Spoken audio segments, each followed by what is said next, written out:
Magandang hapon sa lahat.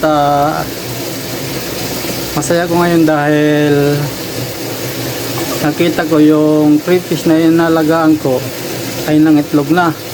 At ang itlog nito ay kulay dilaw na. So ibig sabihin malapit nang mapisa ang mga itlog na ito. Kaya naglilinis ako ng mga paglalagyan niya na siya lang doong mag-isa. Dito yung nilalagyan nila dati, nilinis ko rin. Yan. Yung hindi ng itlog, ibabalik ko dyan.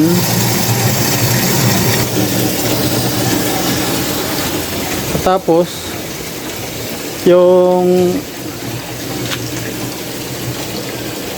ng itlog at malapit nang magpisa ay dito ko ilalagay sa pinaglagyan ko sa tilapia. Yan.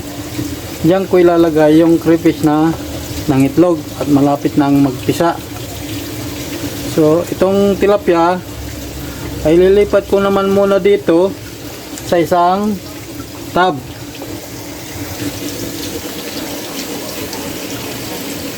So puntahan natin ang tub na paglilipatan ko sa tilapia.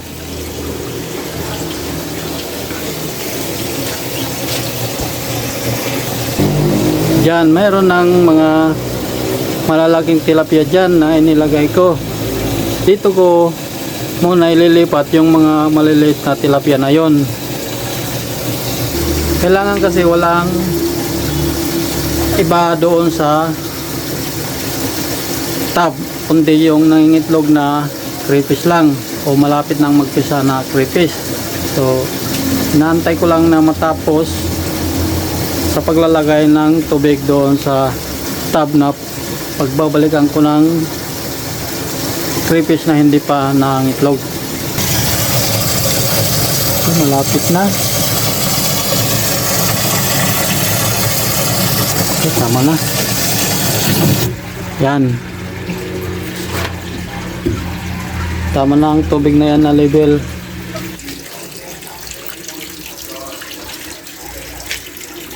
Ito naman, habang tinatanggal ko ang tubig nito, ang tatanggalin ko lang dito ay ang isdang tilapia. Itong kangkong, iiwan ko yan dyan para magamit na pagkain ng crayfish.